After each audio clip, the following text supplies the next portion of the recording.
Constantine, a Hellblazer podcast.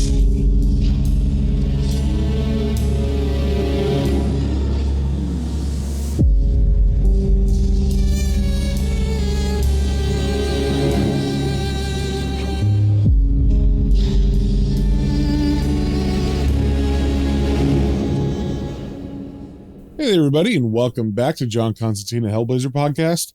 Today we are reading issue number 163, but just a little catch up before we get into that. In issue 162, we saw John get to a bus stop in Montana, and as he was walking on the sidewalk, he saw some flyers for a punk show, and it reminded him of his youth and when he was in a punk band. So we actually went into a flashback, and the whole issue took place there, where John was still in mucous membrane, but he still has a reputation about being a magical fellow because an American man named Stanley, who's really rich, has hired John to get something called Rasputin's clock. Also in the background, there is a girl named Angie who's kind of a groupie to John, we'll say, where she just kind of wants to be around him all the time. She's trying to impress him, and she has found a book. We don't know exactly what it is, but she says it can tell your future.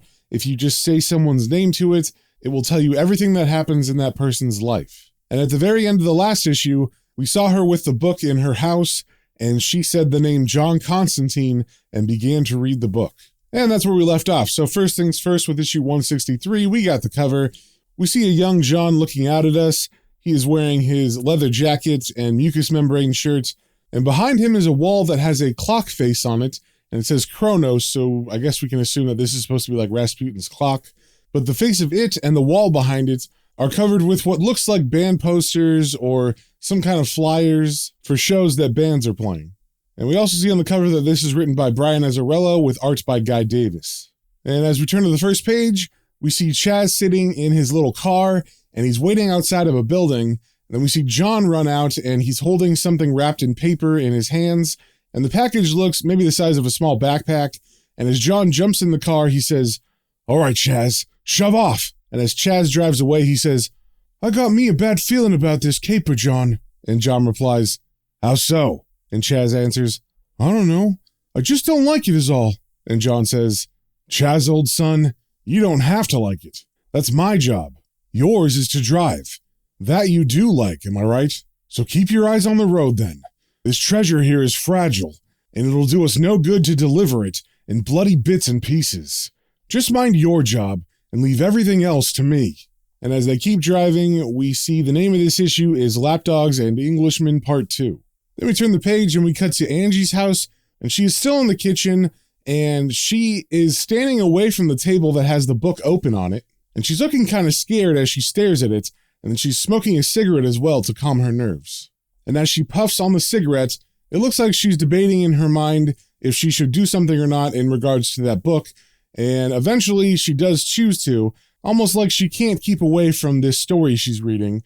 And as she sits down, she says, "John Constantine, you wicked, wicked man." So I guess she's been reading John's life, and it's been pretty disturbing to her because she was holding John up like on a pedestal. So all of the things she had like built up in her mind about him are being shattered as she reads further and further into this book.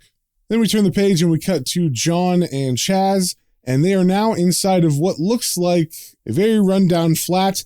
I would even say it looks like it's abandoned or something, but it has electricity because there are lights on, so I guess that means someone is paying the electrical bill for this place. And inside we just see a big living room, and there's trash and mattresses and stuff everywhere, and John and Chaz are sitting on a sofa that looks pretty gross, and in front of them is what we can assume is Rasputin's clock, and it's sitting on a coffee table, but it is covered with a sheet. And it seems like John is just sitting there, but Chaz is very antsy, he is nervous, and he is cracking his knuckles. And John gets annoyed at this and says, "Stop that."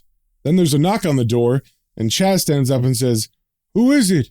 And the voice behind the door says, "You know who it is." So Chaz walks over to the door, but before he answers it, he asks, "Anyone follow you?" And the man on the other side says, "No." So Chaz opens the door, and we see Stanley walk in, and he looks pretty annoyed at Constantine as he eyes Chaz up and down, and he says, "I thought we agreed no pets, Constantine, that we'd come alone."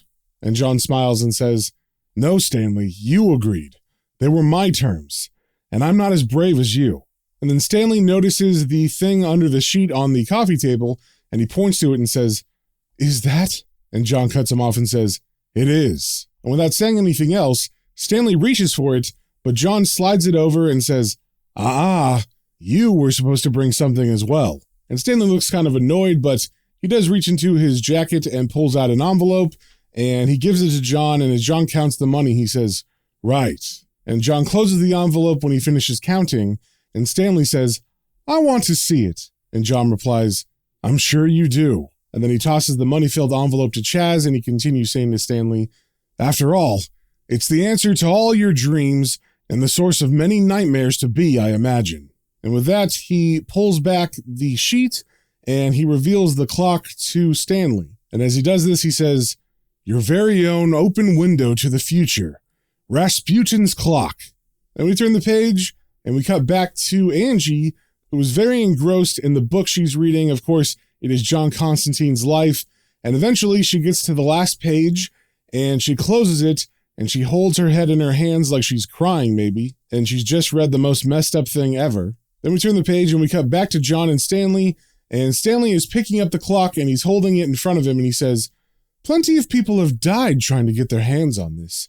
And then John cuts in, "And now you've got yours on it." And then Stanley looks at John and says, "Did you know the base is marble taken from the Oracle at Delphi?"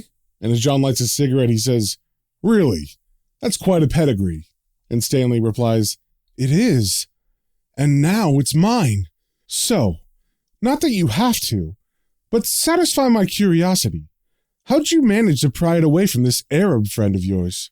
And John smiles and says, "Well, that's just it. He doesn't exactly know it's gone missing. See, we nicked it." And Stanley asks, "How?" And John smiles and says, "Trade secret, Stanley. Look, you asked me to get it for you, not provide details of the operation. But say someone asked me to get it from you. Would you give it up for anything?" And at that, Stanley kind of moves the clock away from John, like at the mere mention that John might take it from him, he's automatically suspicious that might happen. And Stanley's body language answers John's question, so he says, "Right as rain. So that left me little choice, really." And then Stanley asks, "I thought you were afraid of the Arab." And John answers, "I am."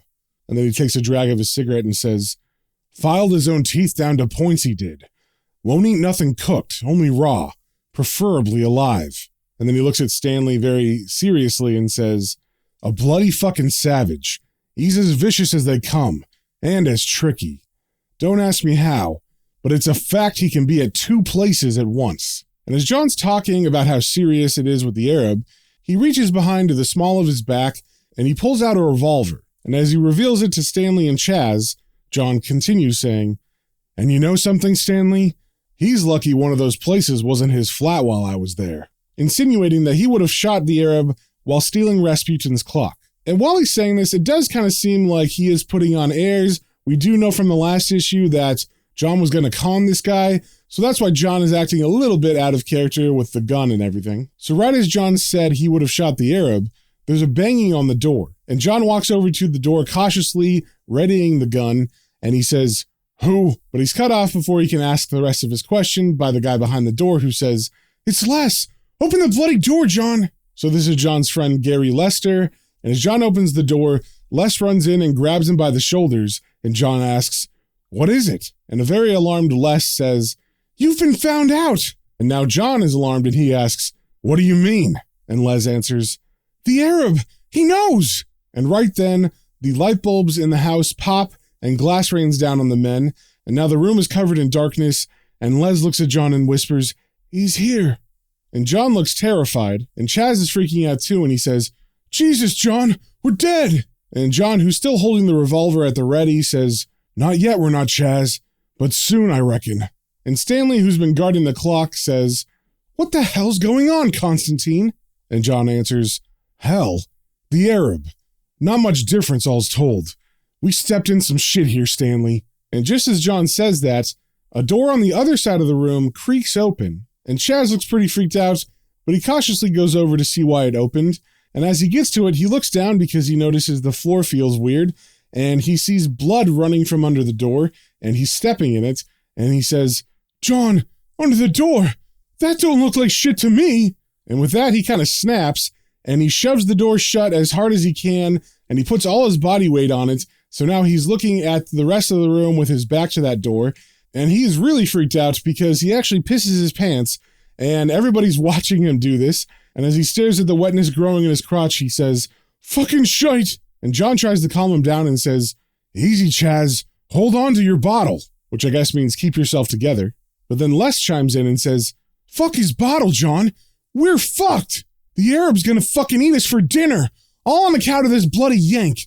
Why you got mixed?" But John cuts him off and yells, "Shut the fuck up and let me think." And then Stanley asks, "What should we do?" And John, who's very nervously rubbing the gun in his hand, says, "That's what I'm trying to think about, Stanley, if you don't fucking mind." And then Les cuts in yelling, "It's bleeding obvious what you should do, you tosser." And a very angry and freaked out John says, "I said, shut the fuck up."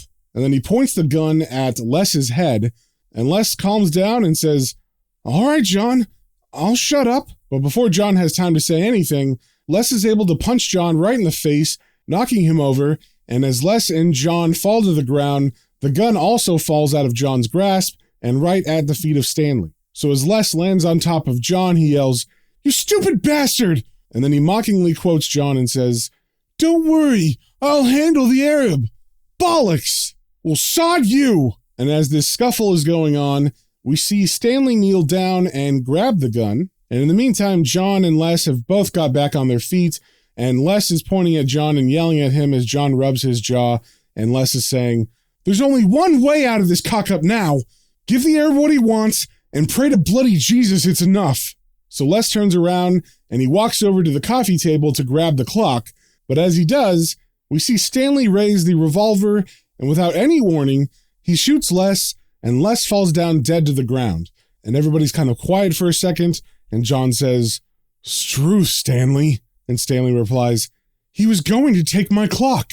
And then John walks over to him and says, "That he was, but it's still murder.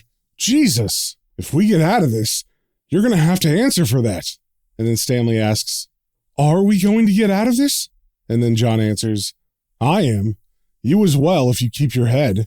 And while John and Stanley are talking, we see Chaz, who was checking on Lester's dead body, look up like he hears something coming from the room that he tried to block shut earlier. And then he just stands up as if he's being called there, and Chaz opens the door, and as he's about to walk into the dark room, he says, "John?" And then we see John turn and look with alarm, and as Chaz walks into the darkness, John yells, "Chaz, no!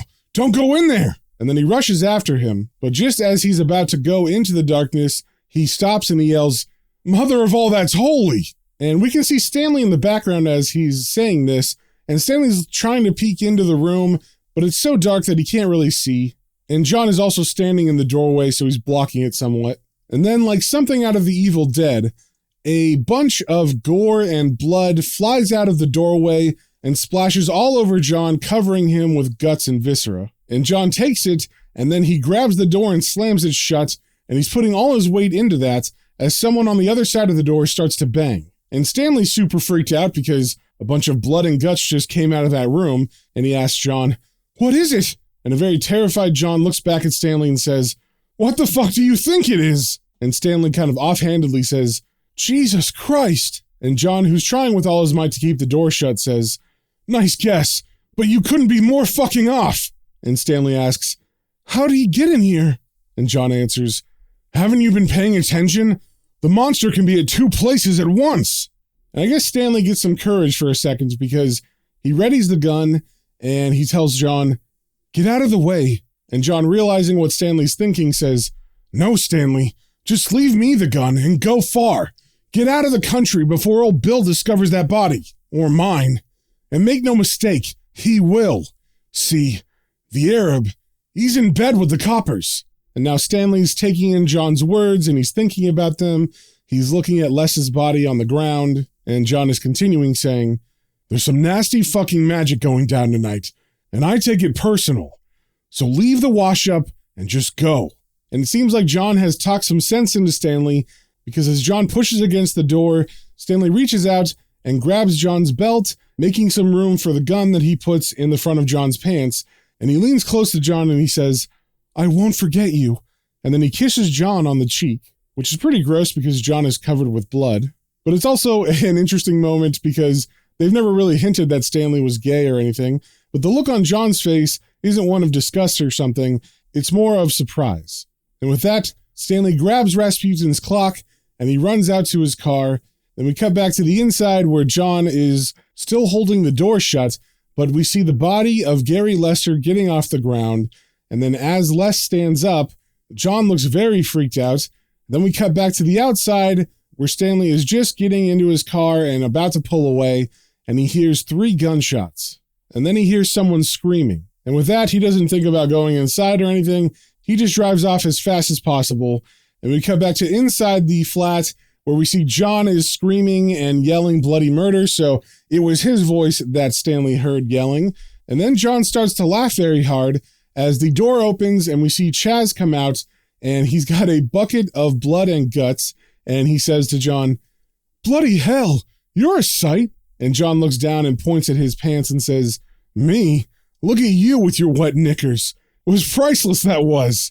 And Chaz smiles and says, "Like that, eh? Me own little touch."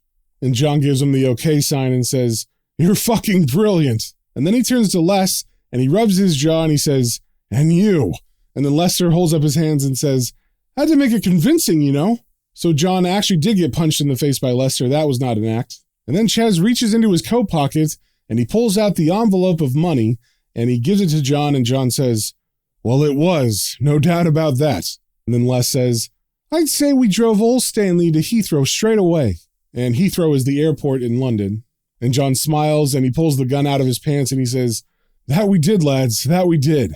And if he knows what's good for him, he won't set foot on our soil again, the murdering bastard." And then John points the gun at Les and he pulls the trigger and it fires, but Les does not get hit by anything because there are blanks in the gun. But Chaz grabs his head and covers his ears and says, "Christ, John, me ears." But John is too busy dividing up the money, and he pulls out a couple bills and he hands them to Les and he says, "Here you go, Les. Buy your mom a new clock." So right there we find out that the clock wasn't even Rasputin's, it was just Les's mom's. And as he takes the money, he says in a very fancy way, "Why, thank you. And by the by, Picasso, you did quite a job dressing it up." And John replies also fancily, "Yes, it was one of me finer works. I did so hate to part with it." And then he laughs and he falls down on the couch behind him and he says, "A clock that can forecast the future. What a load of bollocks. I mean, no matter what you do, it's the same for everyone. You get a dreary job, you fall in love, you have some kids, you fall out of love, you lose your hair, you get soft. It's fucking depressing, so I'll have none of it."